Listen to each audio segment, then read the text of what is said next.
So today I'm here, Dr. J.J. Anthonias with Complete Family Healthcare and your Jackson Healthcare chiropractor for the past 8 years. I'm here with Asood, Yes.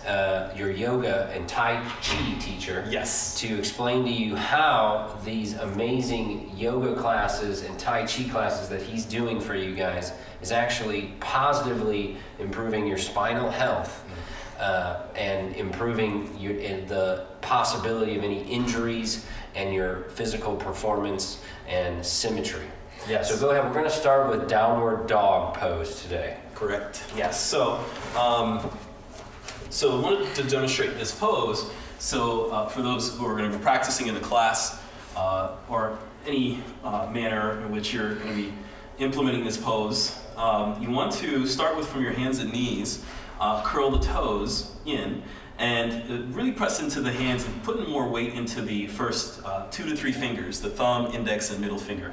And then slowly begin to lift the hips up to the sky. Now you can adjust the feet here. What I'm going to do, actually, I'm going to adjust my hands to get a little bit more centered on the mat. But typically you want to adjust the feet, not really move the hands so much. And so as you begin to come into the pose, you want to, again, put more energy and weight, or encourage more weight onto the first 2 to 3 fingers, thumb, index, and middle. Although you do have weight distributed throughout the whole hand, the fingers, especially the fingers. And the sit bones are going to begin to stretch up to the sky. And so what we're doing is we're pushing the hands down and away. Okay, so what that does is create length in the spine. So we begin to lower the head down. And make sure you're always breathing here too. In yoga, we emphasize breathing. Pressing in, again, to the hands. Move the shoulders out and away, softly from the ears. Lengthening spine. Okay, and allow the elbows to kind of softly turn in towards each other a little bit. And then as you keep the spine lengthened, begin to pull the belly in. Sit bones to the sky. Firm the thighs up. The feet are about hip-width distance here. Press into the big toes. As you press into the big toes, you'll feel the inner thighs engage. So the legs are active. And so why do you want the legs to be slightly active? Again, it's for support of the spine. So if the heels don't touch the floor, that's okay. It's not, again, the down dog is not for the heels to reach the floor. Again, it's for the spine, it's for lengthening of the spine. And then you would hold for a number of breaths, anywhere from 3 to 5 breaths.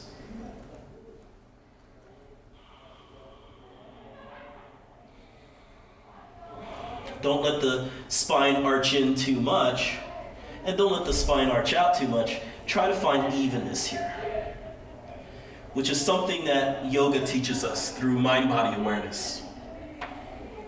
So through practice, you begin to feel the body deeper. And coming out of the pose, slowly drop the knees down. And if you'd like to, you could take a child pose. And relaxing the upper body down.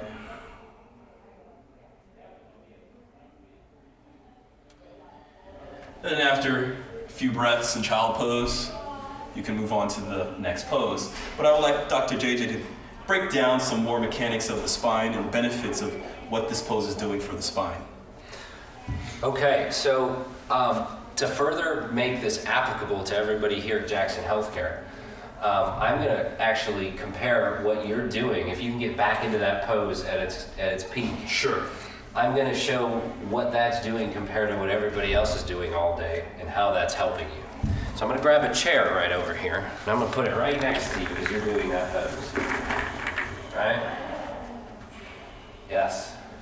And so on the average day, when you are sitting down like this on your computer, and you can imagine what the mid-back, neck, and low back muscles and even leg muscles are doing 6 to 8 hours a day at work, and you can imagine what a pose like this can do for your spine and your muscles, you can imagine me sitting here typing at a computer with my head forward, my low back forward, my shoulders forward, how that changes the normal ratio of the body's ability to be in alignment optimally and to achieve optimal flexion and extension ratio.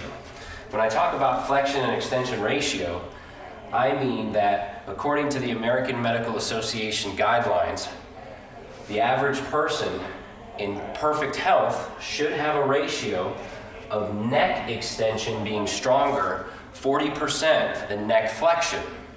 When you're sitting at a computer with your neck flexed, it's very hard to do. Yoga and this type of pose is one of the only things you can do to help even and improve that ratio. And when that ratio is close, it can be as close as possible to 40% stronger in neck extension versus flexion, we're able to achieve optimal alignment, and the supportive muscles around the spine are able to distribute the weight distribution in a healthy manner. Unfortunately, the average population has a reverse percentage of that ratio. The same is true in the low back. With low back, and we call it lumbar flexion extension ratio. The average American Medical Association guideline normal should be 30% stronger extension in the lumbar versus flexion. Again, the average population has a reverse of that.